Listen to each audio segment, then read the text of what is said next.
Ladies and gentlemen, please take your seats. The program is about to begin. At this time, please turn off all electronic devices. Please refrain from using flash photography during the program. Thank you.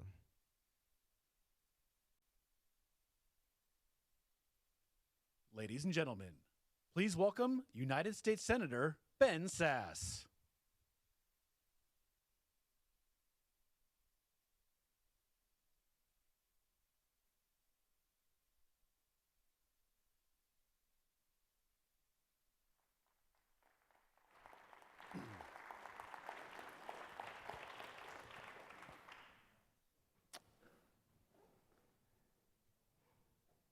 Well, good evening, everyone. I'm Roger Zackheim, Director of the Reagan Institute. We are the home of the Ronald Reagan Presidential Foundation Institute in Washington, D.C., just across Lafayette Park from the White House. And I hope all of you have a chance to come visit us at the Institute soon. We have our grand opening next week. The doors will be open, and you're all welcome.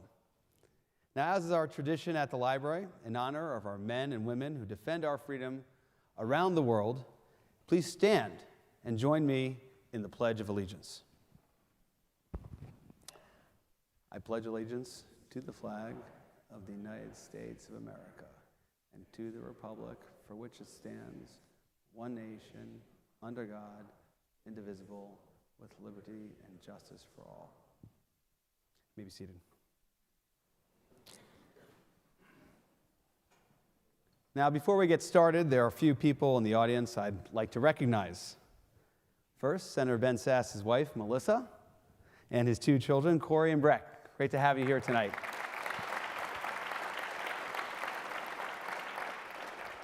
Senator Jim Talent, the chair of the Ronald Reagan Institute National Leadership Council. Welcome, Jim.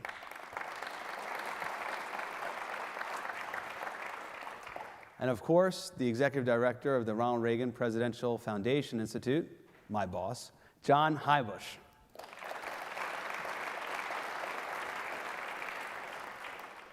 Now, tonight it's my honor to welcome you to the Reagan Library for the latest installment of the Reagan Foundation's speaker series, A Time for Choosing. Now, the regulars here at the library and students of history will know where that title comes from. The 1964 nationally televised speech that launched the political career of Ronald Reagan, then merely known as an actor for his occasional political commentary. But that speech catapulted him to the governorship of this state and then onward to the presidency. And in the process, he transformed the conservative movement and the Republican Party. So as we gather here, that party is undergoing another process of transition and transformation, confronting another time for choosing. What should it stand for? What are the Republican philosophies we can all agree on? Is there still room for Reagan-esque optimism in today's GOP? All of the luminaries who have joined us for this speaker series since last May, and there have been many, tonight's guests may have the best understanding of the history that has brought us to this point. After all, Senator Sasse wrote his award-winning Yale PhD dissertation on, quote, the rise of Reagan's America. Yes, ladies and gentlemen, we have a doctor in the house. And before winning a Senate seat representing the Cornhusker State in 2014, this former academic, consultant, professor, this is exhausting, but I must go on, DOJ official, Health and Human Services Assistant Secretary, and author, served as the president of Midland University in Nebraska. At Midland, President Sasse, he was widely praised for taking a struggling college that was deep in debt and turning around in just a few years' time. He was recognized as a prodigious fundraiser and more than doubled enrollment, leaving the university with a burnished reputation and budget surplus. Sounds pretty good. Now, Senator, I know you believe in term limits, so I'll just point out that if you are job hunting beyond the Senate, there may be a market for an executive who turns around institutions and turns deficits into surpluses. I can think of at least one position, and I hear it comes with a nice house.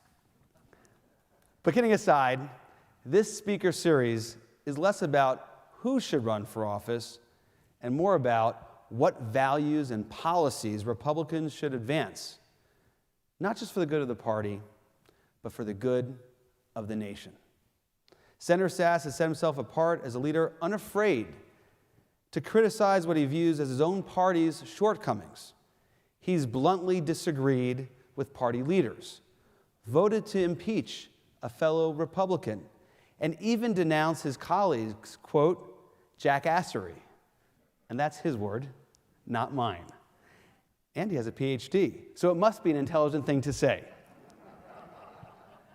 Now, you might think such stances would get him in trouble back home in Nebraska.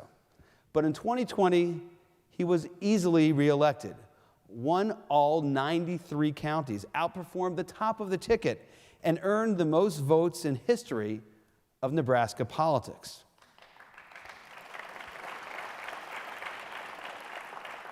So what lessons does this senator's experience offer the party? In this time for choosing, what direction should the GOP choose? Can we still embrace an inclusive, forward-thinking philosophy like President Reagan did? And do leaders and voters have what it takes to steer us there? Thankfully, I don't have to answer those questions. That's Senator Sasse's job. So please welcome the multi-talented, free-thinking senator from Nebraska, Ben Sasse. Thanks, Roger. Thank you. Appreciate you. Of course. Thank you all.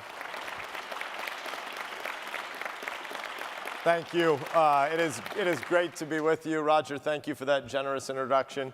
Thank you even more for letting my 11-year-old out of the clink. For those of you who don't know, there is a holding cell here. And this is my third visit to the Reagan Library, but this is the first time that I ever got to wander through the private quarters and see where President Reagan used to office. And I was pretty impressed with what I was seeing and what I was learning. There's a whole bunch of Ellis Island paintings that were how President Reagan thought of the American people.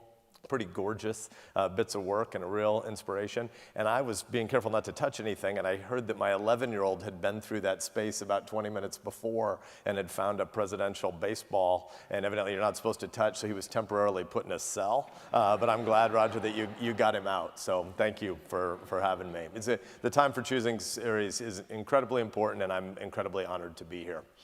On a more serious note, I would just say briefly that it's my understanding that the president has just addressed the nation.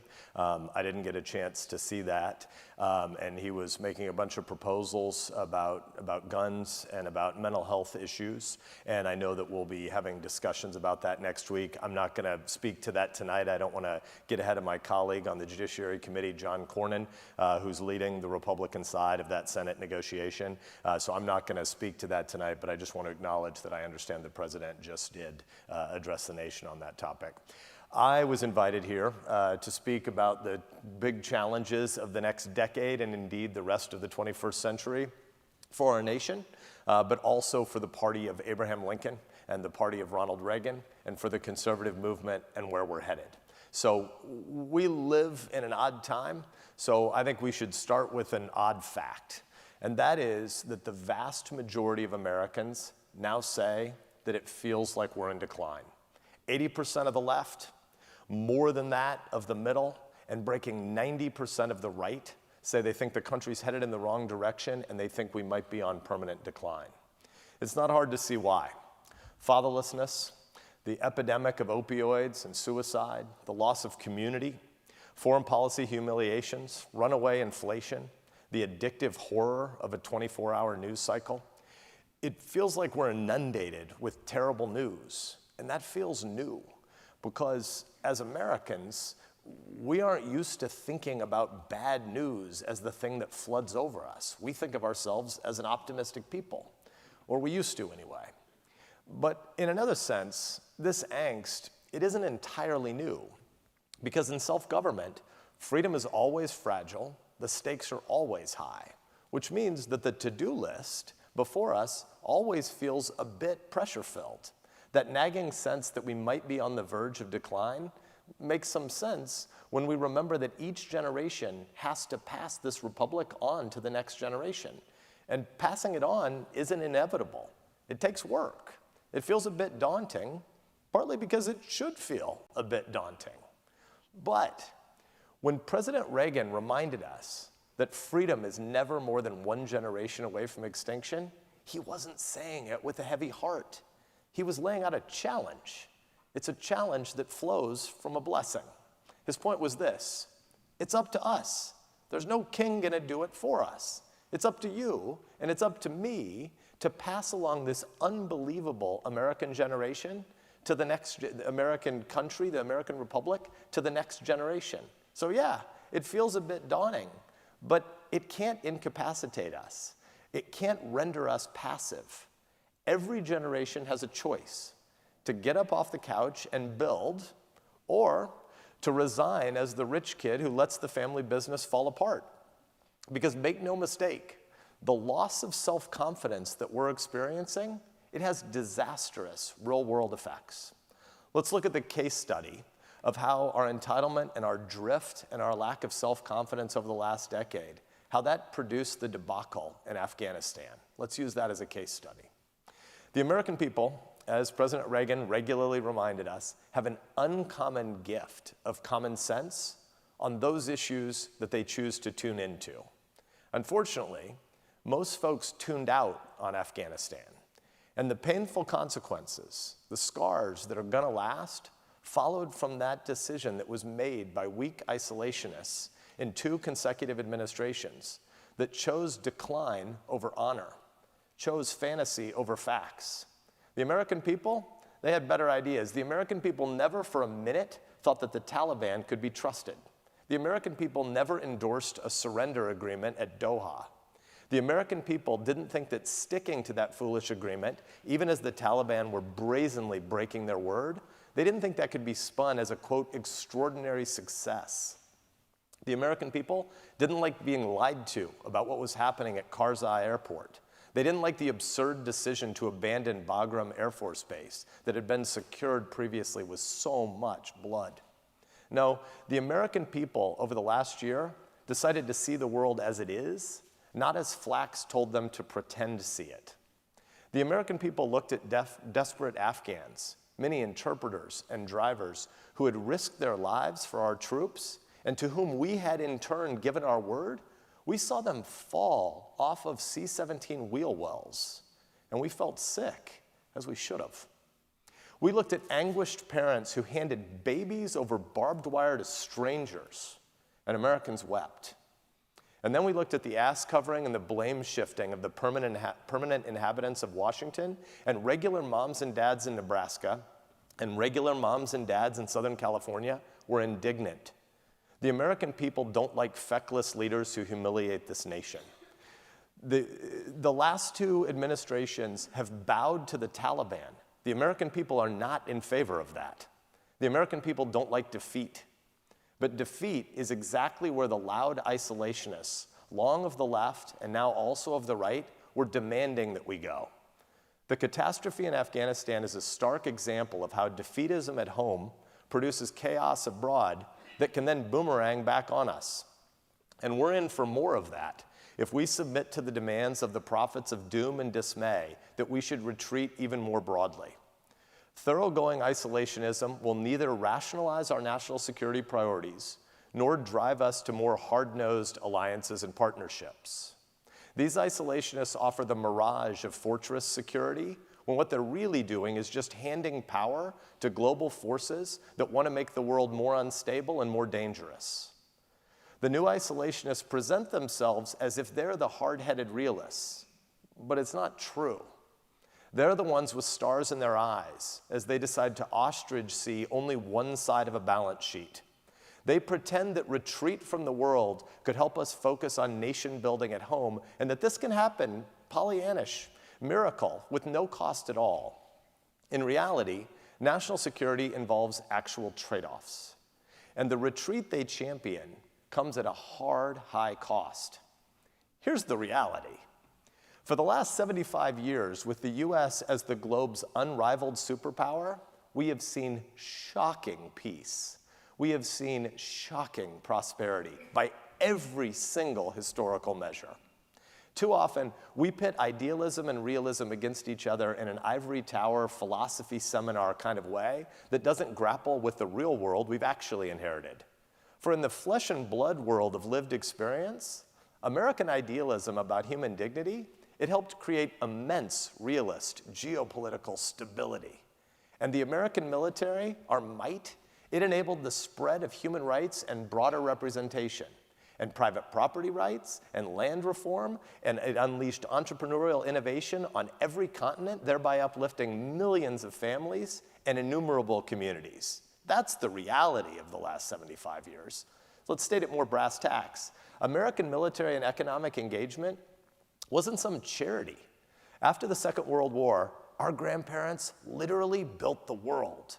We created a global infrastructure of trade organizations and military alliances that became dang near beautiful, like the pictures of Ellis Island in the president's office upstairs. Reagan led us to avert World War III and to win the Cold War, barely having to fire a shot. But this creative process, it wasn't born of altruism. It was indeed very, very good for the world, but we did it because it was good for America. There's a reason that we are 4% of global population and 24% of global GDP. If America First just becomes shorthand for America alone, then it's a dumb slogan, but it's an even dumber meaning. It would mean America poorer and America less safe. Engagement, by which we really mean leadership, can't be romantic, it can't be naive, for there is no international law that's handed down by some all-knowing, benevolent, placeless global legislator. The hand-wringing and the happy talk that oozes out of the United Nations, where genocidal regimes can chair the so-called Human Rights Commission, it's perhaps useful for an occasional sternly worded letter, but none of these processes do anything to make us safer. There is no abstraction called international law. But here's what there is, and this is why we need to engage, and this is why we need to lead. There's a system of rules and norms, like the free navigation of the seas, that we built and that our parents and grandparents enforced until recently. The US did this because if we didn't, someone else would have set the rules, and every human on Earth would have been worse off over the last 3/4 of a century. This system has kept Americans safe. This system has made Americans prosperous. This system won the Cold War.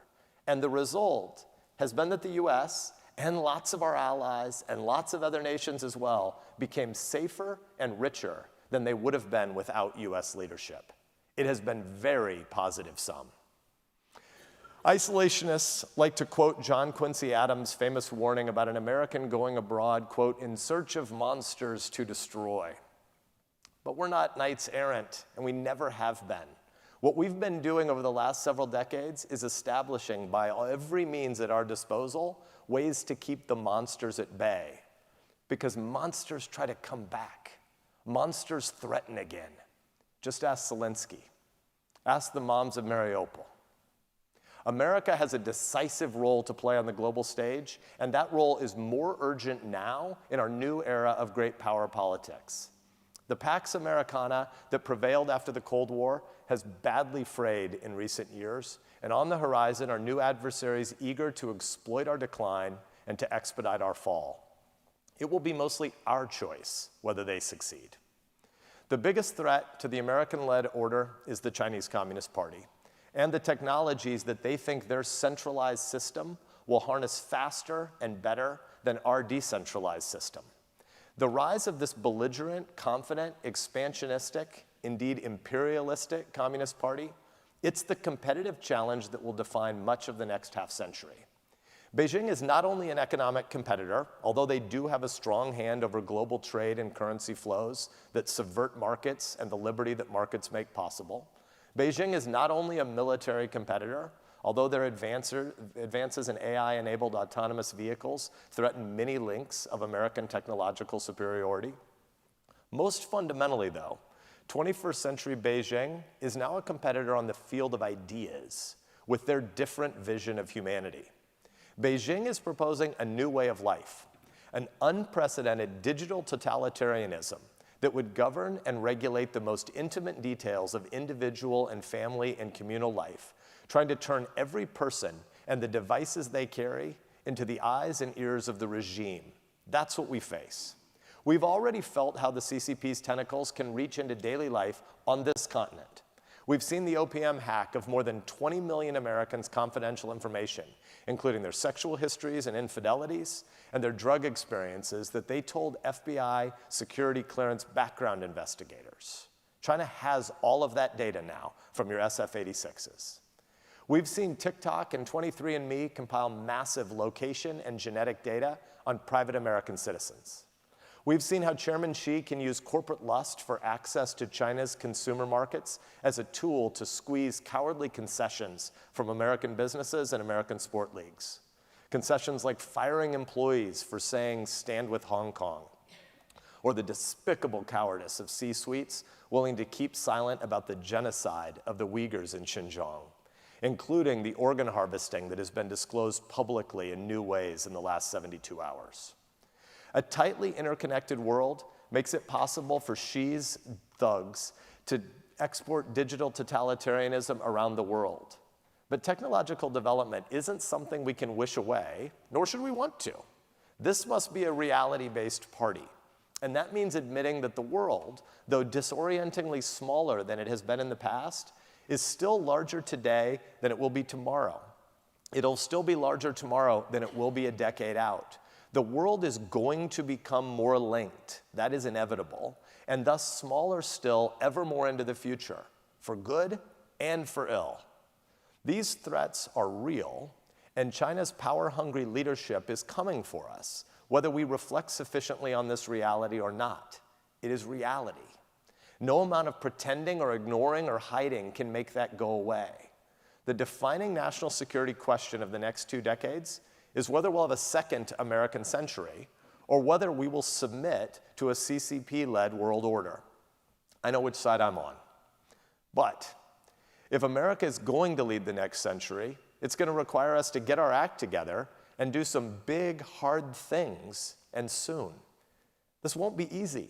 It's been a long time since this country did big and hard things together. But we have done it before.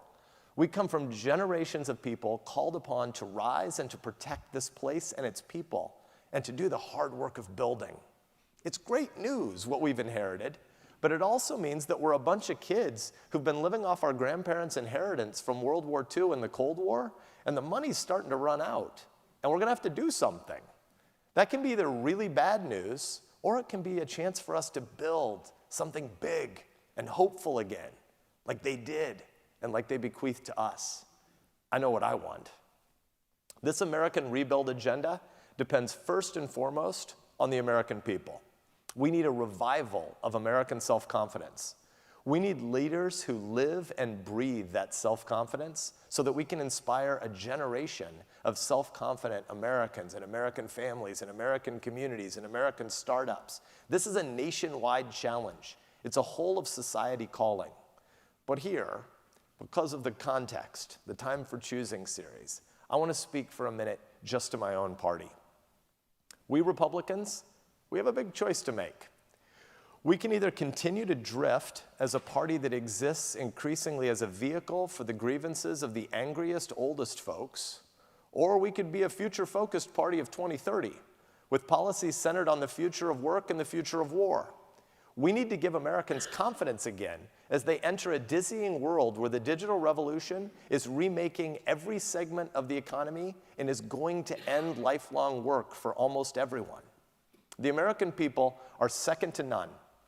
We could outcompete and outperform anyone, but we're going to need massively reformed institutions and a wave of new institutions that champion and reward hustle and grit, that help every American develop the skills he and she need to flourish. This is going to require a lot of new educational and job retraining institutions, obviously for everybody 15 to 25, but also because lifelong learning is now going to be required for almost every domain, almost every job. We're going to need these new institutions for 30 and 35-year-olds, and for 40 and 45-year-olds. And no civilization has ever built a community of lifelong learners before. We're going to have to. Whether we like it or not, it's reality, and this must be a reality-based party. So, we should break up the higher education accreditation cartels. We should make education a dynamic sector again, rather than a soulless 19th century assembly line. Let's encourage corporate-level certification programs so that workers can focus on developing portable skills that will never again be one and done. Let's stop pretending like every college experience has to look like an Ivy League school, and that every class should be 3 hours per week, every semester should be 15 weeks, every degree program is 8 semesters, and let's instead unleash social entrepreneurs to build a cornucopia of new arrangements for kids, to build skills for the jobs today, and for jobs in data science that don't even exist yet. And let's experiment with hundreds more entry points into education and lifelong education, because we need tens of millions more of our kids to shout aha when the light bulb goes off and to fall in love with learning. Let's promote portable healthcare benefits and job credentialing so that workers can take their policies and their degrees and their stackable micro-credentials and their certifications with them across job and geographic change, because there's going to be a lot of change. You can't wish it away. Let's take the free market lessons we just learned from Project Warp Speed and apply them to other strategic innovations: computer chips, 5G, next-generation batteries, synthetic biology. Let's eliminate every single marriage penalty in the federal code, and let's promote families and reverse the stagnation of bureaucrat-first central planning. Let's make sure that our party is known as a champion of both immigrants and strong and smart borders. Let's put technology to use to secure our border and to prevent visa overstays. Let's clear the logjam of cases by sending sufficient resources to expedite the review of asylum cases. Smarter technology and clear policy, not shouted symbolism, must be our answers. But the key here is that we're doing border security to stop illegal immigration, but we want to be the party, like President Reagan's library upstairs, his personal office in the library upstairs, that wants immigrants who want their kids to grow up in the freest nation on earth. The new technologies that are disrupting our communities, they're unprecedented in many ways, and yet, like almost all technological developments over time, they're pro and con, they're a mixed bag. These new technologies have simultaneously made us the richest consumers in human history. But stuff alone satiates none of our deepest longings. Work and productivity and community, meaningful ways to serve and to be needed, are so much more important than just more marginal consumption. These enriching technologies also come with addictive and isolating and alienating temptations. They're frightening, soul-deadening risks with these super tools. People don't always know how to say it, but our neighbors feel it. Our neighbors feel less stable. They understandably worry about this loss of control. They feel a loss of agency. And our domestic policy must be laser-focused on the disruption of work, giving people the tools they need to remain valuable and valued. This is part of why merely relitigating policy fights from 20 or 30 or 40 years ago, just with more anger now, is so dumb. It does nothing to solve the problems. It does nothing to comfort those Americans who are freaked out by the instability of job and neighborhood, economy, and culture. We should be tackling these real problems. But somewhat counterintuitively, moving from domestic to foreign policy, the biggest riddle in our national security policy is tightly linked to this same domestic policy riddle. And that's because our primary geopolitical challenge is the coming decade's technology race with the Chinese Communist Party. The bad guys keep asserting, and indeed now persuading many of our sometimes allies, that only central planners can possibly address all the new destabilization that technology is birthing in our time. More strongmen, Chairman Xi tells our allies. We have to have an answer. We have to have a better answer than he has. Now, as Republicans, we know that more central planning and less freedom can't possibly be the best human dignity affirming pathway to political and economic stability. But we need to put up or shut up. We need to actually demonstrate that a decentralized system of free peoples and the communities that we build can thrive during this unprecedented fluid time. So in a sense, our number one foreign policy concern remains the same as our number one domestic policy concern. and that's the self-confidence of the American people to navigate this brave new world. But right after that, we must also admit that a smart public sector for 2030 will be an America that again sees itself as, and actually acts like, a superpower again. We meet here this week exactly 40 years after President Reagan addressed Parliament with a plan to revivify American leadership of the free world. And much like your Reagan Institute's Westminster 2.0 working group report that was released, I think, earlier this week, we should be leading a system of alliances that not only fortifies the healthy countries, but also inspires the repressed inside the unhealthy countries. We have a lot of work to do. So, let's pass $1 trillion defense budget, but let's radically cut the share that goes to legacy systems and platforms that employ an army of lobbyists. In a new era of cyber and asymmetric warfare, we should make sure that we're getting maximum lethal capacity for every taxpayer dollar spent by overhauling procurement policies that aren't merely too expensive, though they are, but they're primarily way, way, way too slow. Let's build a NATO for the Pacific. We need allies to get back on the offensive against the CCP, and those allies need US leadership. NATO is the greatest, NATO in Europe is the greatest treaty organization in human history. It held the line against the Soviets, and now it's holding the line against bloody Putin. But as Chairman Xi looks to expand his sphere of influence, we need a new military alliance that's centered far out in the Pacific. This is our main foreign policy work. Let's streamline our intel agencies so that we can win a shadow war with the Chinese Communist Party. Let's arm the Taiwanese military to the teeth. Let's amend the Taiwan Relations Act directly to make our security guarantee explicit. No more strategic ambiguity.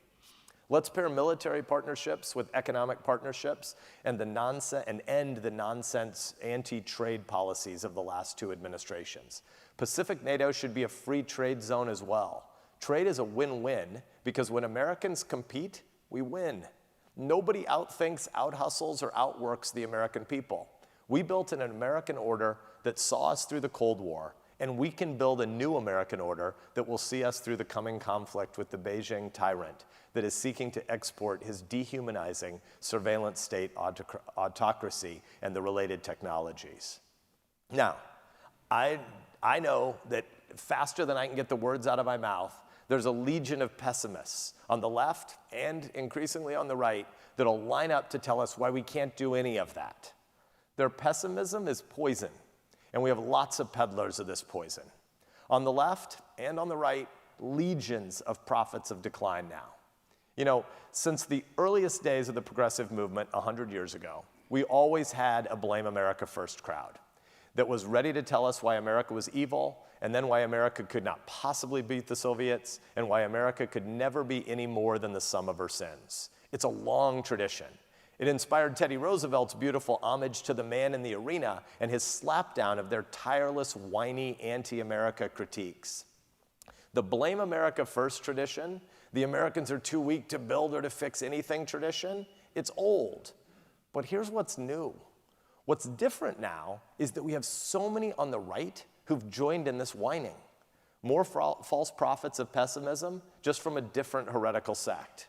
Fundamentally, they have the same message. In the 2016 presidential campaign, you had two candidates with wildly different solution sets, but their fundamental diagnosis was really the same.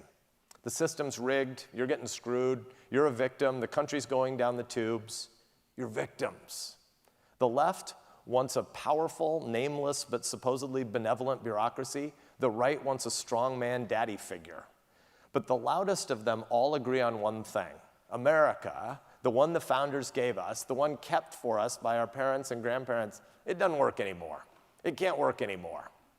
These are not the good faith positions of two big, healthy political parties that are just competing about different visions of leadership. These are predators circling the carcass of the American body politic. Two petty factions within each party ready to fight each other to the death about which of them gets to rule us.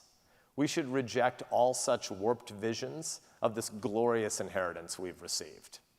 I don't want a nanny state caring for me from cradle to grave, and I've already got a great dad, thank you very much.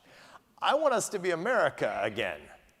It's liars who tell us that our Constitution is obsolete and that principled pluralism can't possibly work anymore, and that the very act of believing it could is quaint. Since persuasion is dead, so many of them tell us, the only thing to do is to try to use the government to smash the other side, weaponize the state to go after your domestic opponents, who we're told we have to regard not just as wrong on a policy here or there, we're supposed to regard the other political party as evil. They tell us the other political party is the root of everything that ails us. Well, they're full of crap. Because the prophets of doom, right and left, disagree about almost every particular policy, but they almost always sound like twins. Because they agree that the solution to all domestic squabbles is supposedly to give the federal government loads more power, which they're sure will never be misused. It will just be used to crush the people they don't like. Marjorie Taylor Greene and AOC, it's choose your own dictatorial adventure. Matt Gaetz and Madison Cawthorn, they might as well be from the far left, because like all prophets of doom, they love ranting to the American people that we're just victims. The prophets of doom tradition has always told us that our problems are too big, they're too insurmountable. They tell us we have no agency, we're powerless. But when people feel powerless, when they identify as victims in their stories, instead of as the children of heroes and as the authors of our own destiny, we slip into a lazy, comfortable slouch of decline. You hear it everywhere today. We're backsliding as a nation. We're rotten to the core. We need to turn inward. The country used to be great. These stories are wrong, but they're dominant today. And if they long dominate in self-government, perception can become reality. America is an idea, and ideas depend on stories, shared stories. And therefore, the stories that we tell ourselves, they matter. Being resigned toward decline, that's the wrong story. Finding adrenaline rush and endlessly droning on about the worst 2% of the other side, it's the wrong story. The truth is, America still has an amazing story to tell. We're the only country that started as an idea, a wild, optimistic, world-shaking, history-changing idea. And it's this: universal human dignity.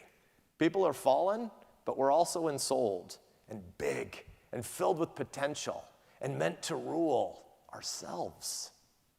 The American idea is universal human dignity and limitless potential safeguarded by limited government. Government matters, politics matter, but they can't be the center of our community or of our animosities. It certainly can't be the center of our loves. This republic, it isn't perfect, of course, but it is this. It's better than anything else the world has ever had to offer. It's the best form of government ever. Each generation has worked to make it better, to build a more perfect union across 2.5 centuries. The Americans who we inherited this from, they know where our strength lies. America's strength isn't Wall Street, it isn't Silicon Valley, it isn't the Pentagon, it isn't some bureaucracy. Our strength is measured by the confidence of the American people in our shared American idea about the dignity of people and what people can build. So yes, there are doom scrollers, there are grifters, there are people who make money off prophesying decline. Some of them literally mock their own audiences when the cameras turn off. Some of these folks are even partly right about what is broken, but they're wrong about the biggest things. They're wrong that the American people are weak. They're wrong that we're content with decline. They're wrong that Americans, some of the grittiest people across history's pages, are okay with passivity. They're wrong about our will and our resolve. They're wrong about our strength and its wellsprings. For we're actually strong if we believe that our system works. We're strong if we believe that we can, and indeed we should, make a more perfect union. We're strong if we believe that all are created equal. What makes America great is our understanding that it is God, not government, that gives us dignity and rights, regardless of our skin pigment, regardless of our gender, regardless of our place of birth. We're strong if we believe that our ideas about liberty are great and that our Constitution is good. And that's never more relevant than it is tonight. These are basic truths, self-evident, our founders would have said. And the American people need to hear these truths again. They need to hear the honest, optimistic American story. But let's be clear, if we don't tell it, the prophets of decline will win as they make America lose. I believe that America, still the most powerful nation in the world, still has its best days ahead of it. The story of our forefathers and the mothers of liberty in our ancestry, their story, it's ours if we can keep the republic. But to keep the republic means we have to reclaim our politics from those who want power politics to dominate every single national conversation, as so many, left and right, currently want. This won't be easy, of course, but nothing important is ever easy. American revival won't be easy because we're facing not just dysfunctional government, but also endless fuel from rage peddlers who want this dysfunction and who lust only for performative shouting. Right now, we have a government of the weirdos, by the weirdos, and for the weirdos. Most real people are tuning out, regrettably but understandably, and they're letting the very online, very angry dominate our politics. Our politicians now consistently act like jackwagons, and they do it for a reason. It's because they're primarily just performing for other jackwagons. Echo chamber politicians drinking their own bathwater isn't entirely new, of course, but what is new, and something is new here, is the instant feedback loop of social media. Politicians increasingly addict themselves to likes and retweets, and they act and they think, but mostly they just feel like social media is where real life happens. Happily, they're very, very wrong. Yes, there's lots of grandstanding going on, but the grandstands are really small and they're mostly empty. Political Twitter isn't real. Only 22% of Americans use it, and more than half of the 1/5 of Americans who use Twitter never follow politics on it. The vast majority of traffic on Twitter is driven by well under 2% of the American public. And yet politicians, again, left and right, are barely distinguishable in seeking to cater to this tiny minority and the algorithms that drive their addicted engagement. Political algorithms run on rage. We know this. Nobody goes viral for making a good argument, a good faith argument. Nobody goes viral for admitting that there are policy trade-offs. Nobody goes viral for being honest that 280 characters probably won't allow enough space to have an honest debate. It is dumb to talk about a particular piece of federal legislation as either the arrival of heaven on earth or the harbinger of hell by Tuesday. Nonetheless, the loudest politicians and the media demagogues who enable and encourage them, they still go viral daily just by preaching to their little siloed choirs. They get clicks for divisive headlines and for outrageous overstatement, for misrepresenting their opponent's position, for telling their audience that if you're not with us entirely and immediately, then you're the enemy. Cable television obviously suffers from the same problem. Tucker Carlson had the most watched show on cable this year, checking in at 3,030,000 viewers one night last month. Lawrence O'Donnell clocked in at less than half that, and Anderson Cooper on CNN about 800,000. It sort of sounds like a lot, until we remember that this gorgeous continental nation has north of 330 million souls. To review, on a typical day, less than 2% of the nation is watching all cable news combined. Less than 2% of the nation. And that 2% is not remotely representative of the country. The median age of an MSNBC viewer, what do you think it is? 68. CNN, basically the same. Fox evening programming has an even more geriatric audience. Gen Xers and millennials and Zoomers, the generations that make up our entire future, they're not listening to any of the fan service media. Politicians who spend all day shouting in Congress so they can spend all night shouting on cable, they're peddling crack. Most of it to people who are already addicted, but also with some glittery hopes of finding a new angry octogenarian out there. We don't have the time to talk about today's headlines, but think about our daily supply. Michael Avenatti was convicted a few hours ago, or sentenced a few hours ago, to multiple years in prison for being a liar. Boy, that was a shocker. And this carnival barker was a guy that CNN used to have on dozens and dozens of times every single month, at one point deciding to push him as a presidential candidate. Why? Because he was good at carnival barking. The circus might be funny if it weren't so serious, but America's junk food media diet of politainment matters, because self-government depends on having an actually informed citizenry. We need shared facts. But politicized newsrooms and clickbait culture, they don't just make us dumber. The main thing they do is they exhaust and alienate almost all of 98% America. And so our neighbors check out, and they allow the very online with their rage addiction to dominate, again to the exclusion of the overwhelming majority of our citizens. So there are headwinds. There are naysayers and doom peddlers who are content with broken politics and managed decline so long as they get in a really good burn on the other side as America's republic dies out. But here's the good news. The American people are much, much better than that, much more interesting than that, which is why they don't tune in. All of this disengagement by the big majority, although problematic, really can be the source of some glimmers of hope. Why are these folks disengaging? They're disengaging because most Americans have no interest in endlessly scrolling on politicized social media and watching the repetitive cable sort of news that pickles your brain night after night. There's a reason they don't want to do this. They care about other stuff, and lots of it is more important than what they're turning off. Most Americans much prefer to be raising their families and building things than engaging in sludge. One of the biggest things we need right now in American politics is pretty mundane. We need a lot more of these normies to show up just a little bit more often and roll their eyes a lot more often at the performative weirdness. The opportunity is here if we'll see it. When you ask the American people if they consider themselves more Republican or more Democrat, and you don't give them a chance to say none of the above still wins overwhelmingly as the people object to the framing of the question. About 28% of Americans now see themselves as members of our Republican Party. About 28% consider themselves Democrats. And well over 40% say, to hell with your question. I don't want anything to do with either of those parties.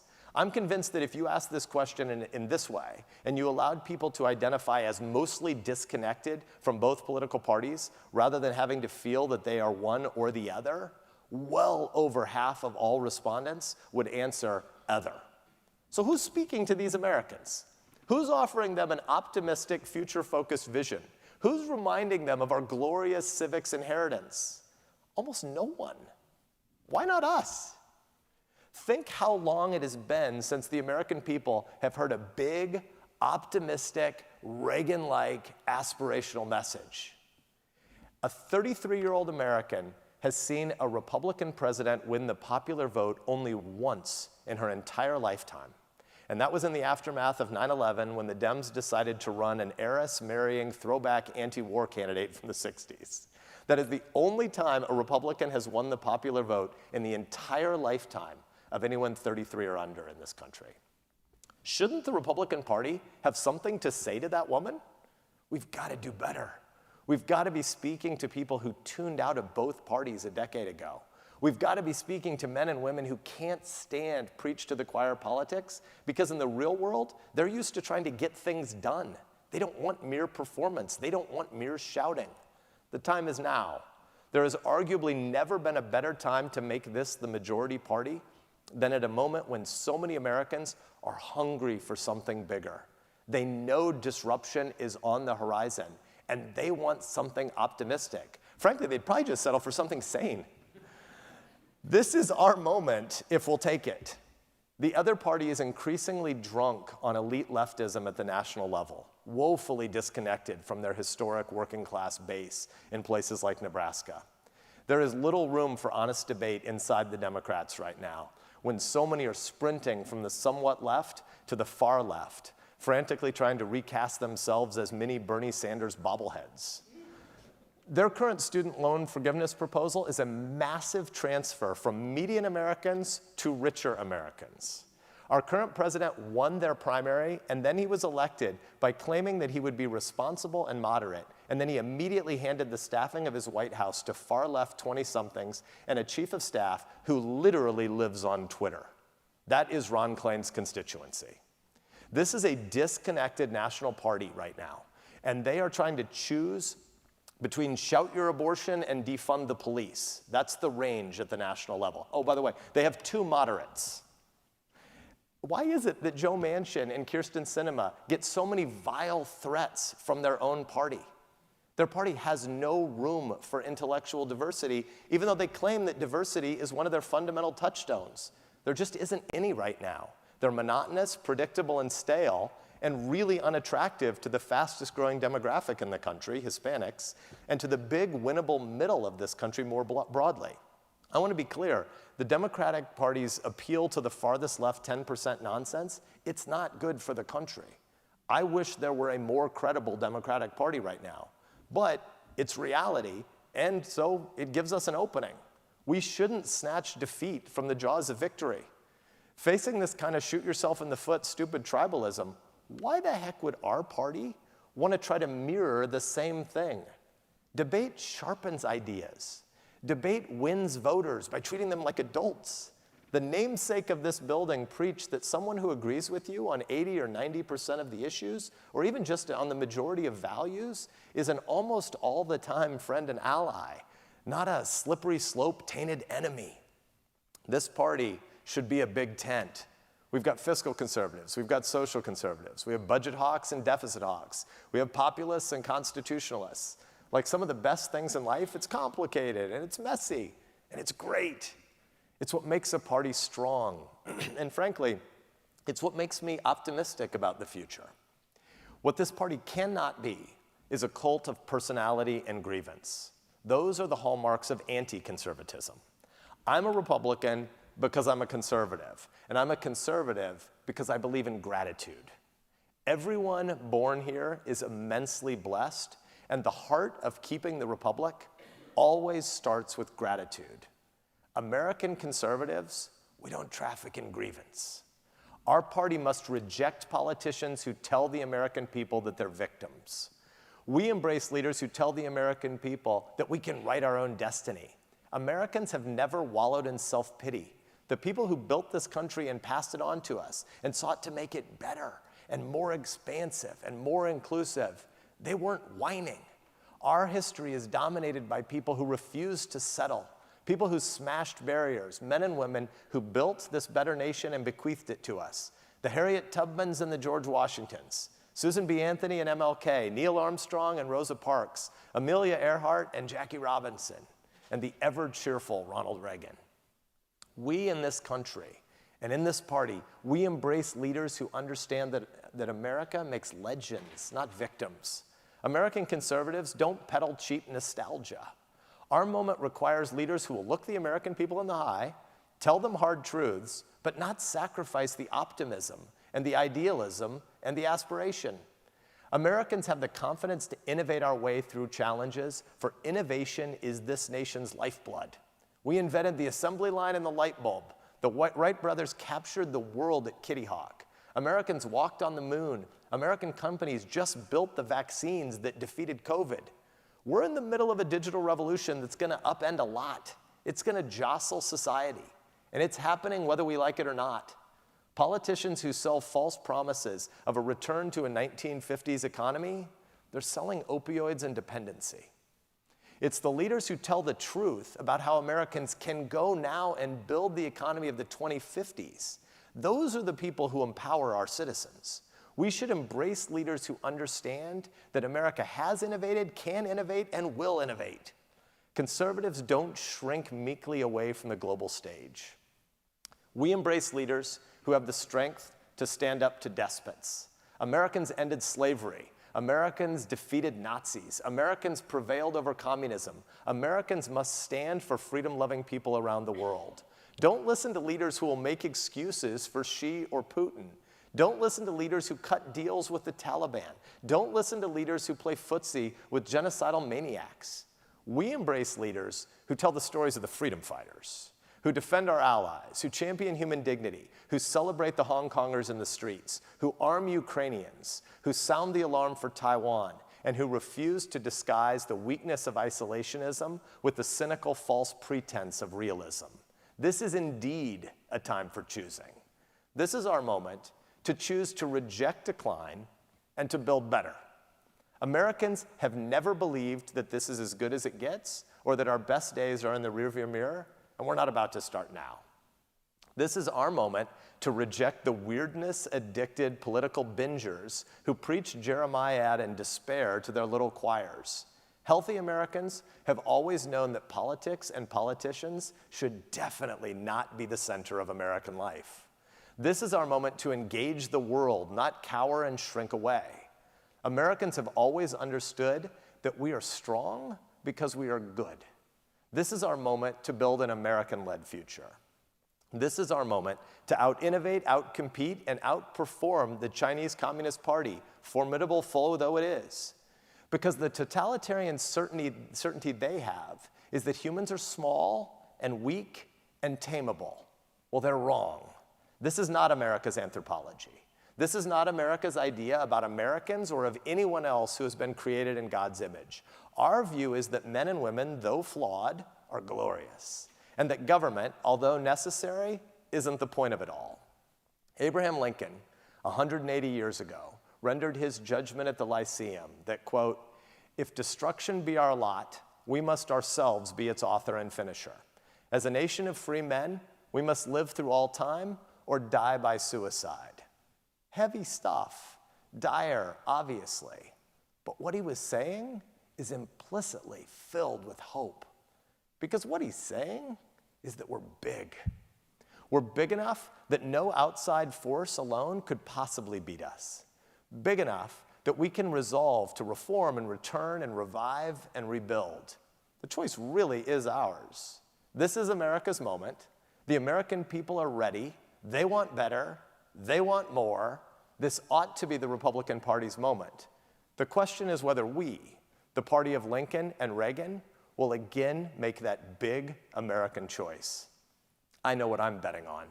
Let's call the American people to join us again. Thanks for having me.